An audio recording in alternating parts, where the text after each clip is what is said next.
All right. Hello and welcome. I'm Christina Miglino, and I am a shamanic guide and a healer. And I do a lot of ancestral healing and soul healing with women. I love to work with the goddess. Specifically today, I want to talk to you about working with the goddess. And I want to talk to you about working with Grandmother Spider Woman today, and I will share a little bit about my process with you on how to do that. So, some of my desire here when I sat and I connected with what I might be able to just give you from my heart, what came to me was the goddess stories, the myths of the goddess. There are so many of them. And I believe that actually the goddess speaks to us through the cycles of nature, through animals and plants and insects and the elements. And I thought I would show you how I have been called by her. She's called me over and over again, and I don't always know it's happening until I realize, like, oh, okay, this is what's happening. And then I like to go on this journey with the goddess that is calling me. So today we're going to focus on Grandmother Spider Woman, who is a really prominent and important character in the mythology of many indigenous traditions. Today is actually Indigenous Peoples Day. So I'm just sending so much love out into the land and into from my heart into the water and the fire and the elements and to all of the beings that are coexisting on this planet right now, that we may bring peace to one another, that we may find ways of reaching out and connecting and living as one. So, perfect day to talk to you about Grandmother Spider Woman. She's huge in Hopi tradition, for example, and many other Native American traditions. I want to say, too, that it's important to know I am not Native American. I'm American, I come from Italian lineage, Slovakian lineage, and Scottish lineage from an ancestral place. And then from a soul place, I'm very much connected to the Magdalene lineage, the Sisterhood of the Rose. If you don't know what I'm talking about, it's totally fine, but I'm telling you because I think it's important to know these things. The reason I feel like I can talk about Grandmother Spider Woman is a few things. One, her story has been told to me by elders within Native American communities before, almost as an offering to share that mythology, to receive the teaching of Spider Woman. I also have been called by Spider. Spider is one of the beings on this planet that speaks to me, that comes to me. And I had a wild experience. It was over the pandemic time when a lot of us were kind of, in our caves. And this is so perfect because Grandmother Spider Woman, the story is of her in her cave, and I'll tell you it in a minute. But I was in my cave and in very deep contemplation within myself, and there was this one day where I had an experience with 25 spiders. I mean, this is not typical. I do live in New Mexico. There's all kinds of variety of garden spiders and other things, I think right now is tarantula mating season, so they're like traveling miles and miles to find each other. I haven't seen one yet, right? So the point is 25 spiders in one day. I really sat with that. I really sat with that, and I really woke up to, what is this energy showing me? What does it want to teach me? What is the goddess showing me? Because I knew it was a big activation. I knew something inside of me was being called, and I thought, okay, I got to listen. So I came to Grandmother Spider Woman really through this journey of meeting these 25 spiders in this one day. So I'm going to share a little bit about that day with you, and then I'm going to share the myth of Grandmother Spider Woman with you. And then I'm going to talk about what do you do with that? So, this practice is really about deep listening to cycles.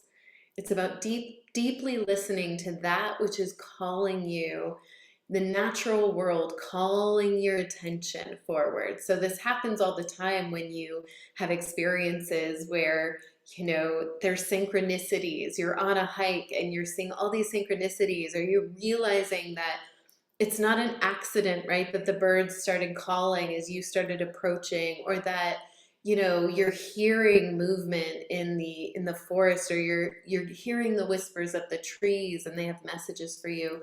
None of that's an accident because of how deeply, deeply connected you are to all beings in all directions on this beautiful earth planet that we live on. So let me start with this day, okay? So wherever you are in the world, I hope you will just hunker down with me for a few minutes, get comfortable if you're listening to this, and imagine imagine this day with me. So here's how it started. It starts with me driving back. I'm driving back from over the pandemic. There was a couple weeks where I got to go to some friends' home in Arizona. They had a big home they were staying at, and they invited me to come and work there. I think it was maybe a week I was there, something like that. And because they had this big space that they were in, they said, we can connect a bunch, or we don't have to, right? They were very generous and thoughtful with, if you need your own space, there's plenty of space, right, in the house. So I thought, gosh, that's so nice, and I could really use getting out of here. And so I drove to Arizona and I stayed with them for a week. On my drive back, I was all the way, almost all the way home, I think it was. Yeah, no, I was all the way home, and I pulled into my driveway and I picked something up. I got out of the car and went to the passenger seat. I picked something up off the ground, off the floor of the car, and there was a huge spider on the floor of my car. I screamed, I jumped, and I did my best to try to get something to get it out of there, to keep it safe, and it crawled up underneath my glove compartment. It was a whole thing. So first of all, the first thing I did was I looked up the spider, because I thought, I have never seen a spider that looked just like this ever, but definitely not in New Mexico. So sure enough, I look it up, and where does it live? It lives in Arizona. It does not live in New Mexico. So here I'm thinking, oh my gosh, this little being, took a little trip with me to another state where it really, they don't live here, right? So then I was very worried about it. I'm very sensitive to all beings, little creatures especially. And so I thought, okay, well, I've got to get it out of my car, because I can't, I don't want to drive my car and have it jump out and me freak out, because it was big. It was a big spider. And then I'll decide what to do with it. So my brother came home, and we at the time lived in the same house, and he helped me. We captured it, and I said, okay, what do I do? Like, I sat with it, and I just heard, like, take it all the way down near the arroyo and let it be, and it's going to be okay. It's going to figure out its way, So I did that. I took it all the way down to the arroyo, close to the arroyo from where we lived, and I thought, okay, I said a little prayer, and I just got the okay, that it's okay, it's going to be okay. And I, the next day, I went, or 2 days, 1 or 2 days went by, and I was in my home, and I was starting my work day, and I went into get my workspace ready, because I work from home, and there was a spider on my desk, and I was like, okay, well, let me take a little house spider outside. I went to the door, and I touched the handle of the front door, because I was going to go check my mail, and there was a big spider on it. So I thought, okay, let me help you get outside. And I opened the door, and another spider fell on me, and I screamed, and I got that one outside too. So this is three, right? I won't tell you all of them, but 3 spiders. I walked down to my mailbox, and I opened the mailbox, and guess what was in there? My friend, the spider that had come with me from Arizona, had made its way into my mailbox. And I thought, okay, buddy, like, I mean, it doesn't seem like this is the perfect place for you, but also this is where you ended up. This is not unusual for me, but this particular story, how many times it happened was like, whoa. So, this guy's back and I'm like, I see you. I know you have a message for me. I understand and I'm paying attention. Sometimes that's all we can do, right? Is just pay attention because we don't always know what the message is right away. So then my day goes on. I'm meeting, my friend is going to pick me up for coffee. We hadn't hung out in a very long time and got my mask and got all ready to be out with people, was totally new. And she said, hey, we're going to go to the beach instead. That's going to feel more comfortable. The beach. Oh, we don't have a beach. We're going to go to the river with another friend or meet her there. So we did. We got into her car. Well, as she's driving to the river, there's a spider on my leg. And I thought, okay. We get to the river, so on and so forth, all day. 25 spiders. No matter where I sat down, when I got up, there was a spider under my chair, there was a spider on me. It was 25 times, I counted. And by the end of this day, I was just like, okay, the goddess is speaking to me. What does she need me to know? Because I am available for this and I need to listen. So I started to really hear, Spider Grandmother. I had heard of her, I knew about her, but she wasn't like fully, I didn't like fully know her. I knew her essence and it felt like this. And I thought, okay, I need to know her story.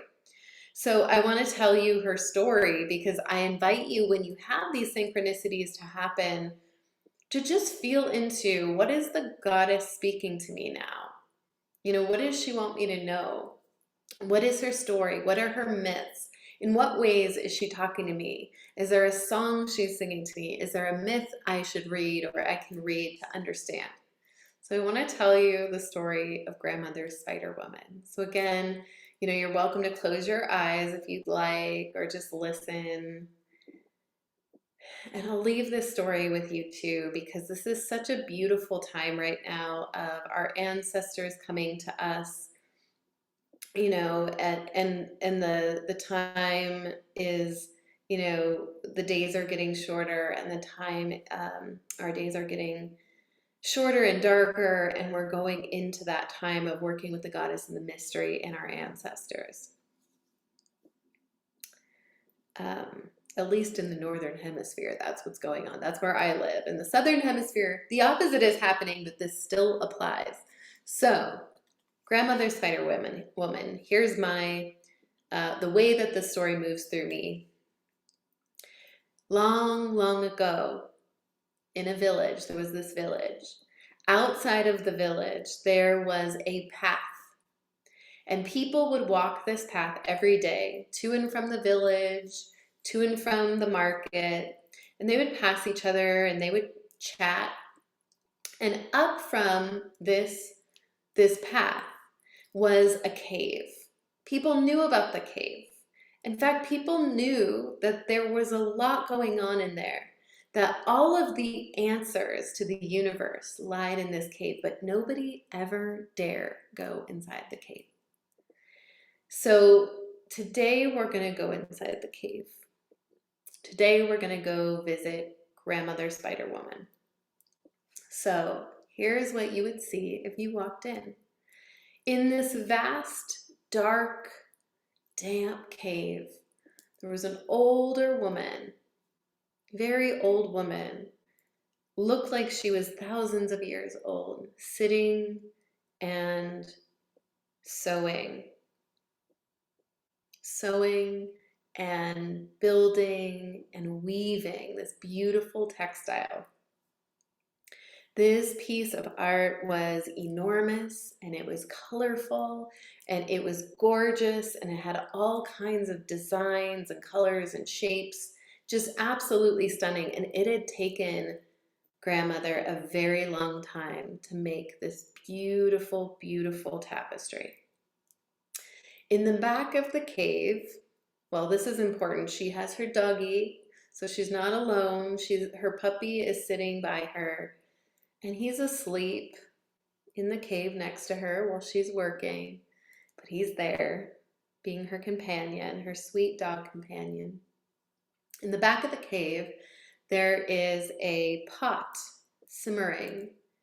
And in this pot, over this big fire, is every seed, every food, every plant, every tree, everything that grows on the planet Earth in this pot.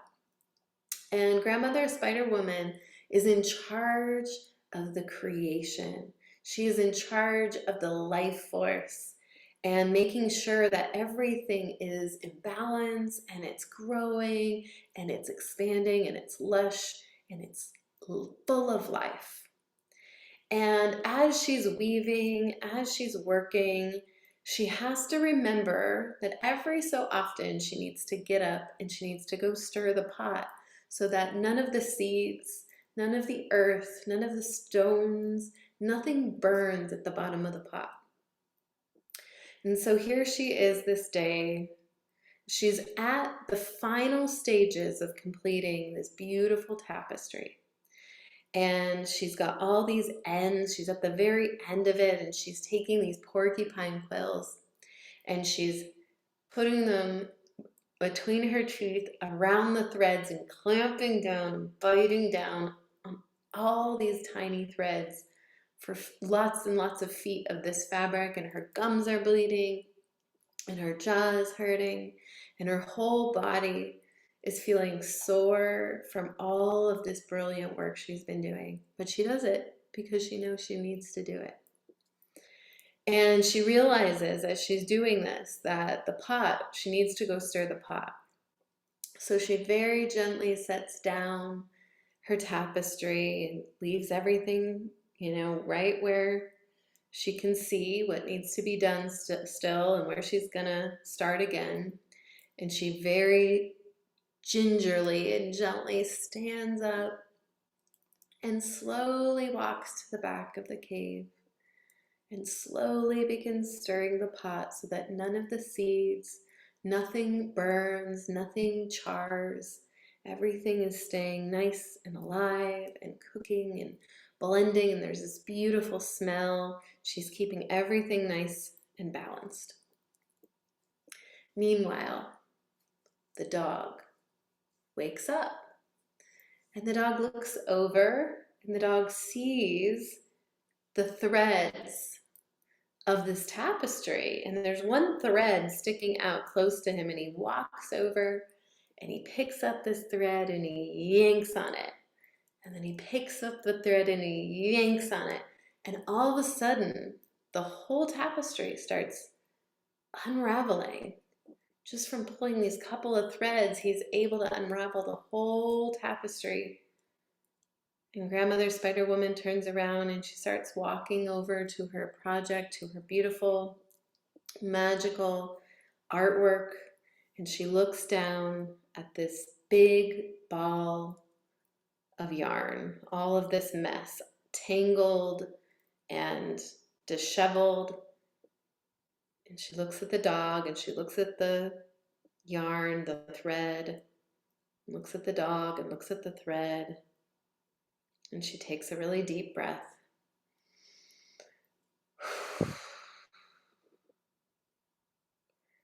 She gently sits down. And she puts her head in her hands for a moment. Not feeling sorry for herself, just feeling like, okay, what is to be done? She closes her eyes and she starts to vision a completely different tapestry.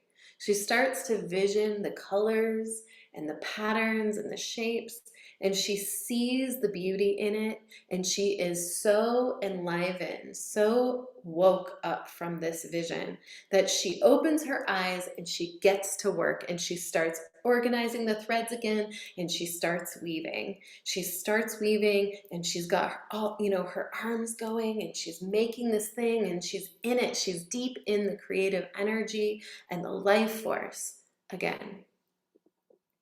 Now, some people at the end of this myth, they go, gosh, that darn dog, He ruined everything. If he wasn't there, she would have finished the art piece. It would be done.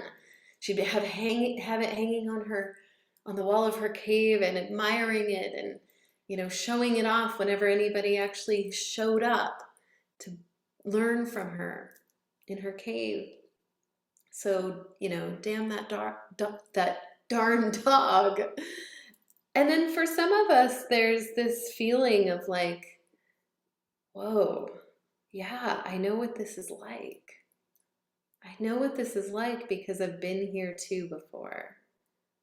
And sometimes the job that we're doing or the project that we're invested in or our creative work is life. We are here expanding, blossoming, birthing the new earth all the time. And also somewhere deep inside of us, we know that there's always going to be the full cycle. There's always going to be a death and a rebirth and a birth and a death and a rebirth and a birth. And that's creation. And so on some level, as painful as it is to let things go, as painful as it is to start over, or to let things crumble, or to let old systems and structures die, because we know when they die on the outside, they have to die on the inside first, and vice versa. It's a reflection. As above, so below, and as within, so without. And so as the tapestry gets dreamed up again, we just never know. We never know if it will get to be complete or if the very thing itself is there to be incomplete. For us to learn something else, a new piece of the cycle that we need to pay attention to. For us to find a deep compassion inside of ourselves that maybe I'm not meant to finish this, and maybe that's okay, and maybe I just did it for the sure desire that inside of me is this flame, this seed, this light, or this life that wants to blossom and bloom and expand it no matter what. Whether it gets finished or it doesn't get finished, I want to express the light inside of me, the creative impulse. And so this is the story that I leave you with today. I think it's a really good one for this special day. I think it's a really good one for this time of the year, any time of the year. I mean, she came to me last year at a whole different season than now, but it's right. It's the right time if you're hearing this message. So the last thing that I'll just say, and I know I'm leaving you with a lot here, synchronicity and myths of the goddess and how working with the goddess, she will walk with you wherever you are at in your creation cycle, wherever you're at. She will walk with you and she will hold you in it in the darkest times and the lightest times and everything in between. So now I want to just speak. This is the last piece here that I'll leave with you, and that is if you get inspired by Grandmother Spider Woman, or you get inspired by another incarnation of the goddess who's speaking to you, I invite you to make a little altar. Now, I think sometimes altars can feel a little like, whoa, what do I put on it? What do I do? Do I need to like do some kind of magic? Honestly, the altar is a sacred portal. It's a connection point to creative life force energy, to the goddess herself, to the essence of that goddess you want to work with. So it can be my invitation is very simple. And some of you have, probably work with altars all the time, and that might be you, and that's okay. That's great. Roll with that. My 2 cents is like, let it be easy, however it comes, and ask, because your intuition is brilliant. You might have a message, you got to have this on the altar for Grandmother Spider Woman, and you might go, I don't know why that is, but you'll find out, because as you tune in, an altar is a living, breathing thing. As you tune into that energy, it will talk to you, it will speak to you. Sit with it. So that's my last piece. I like to start, I'll just tell you how I start. I like to work with always water. So here's just a little cup of water. I like to work with the waters always, activate the waters on my portal. And I love to work with fire.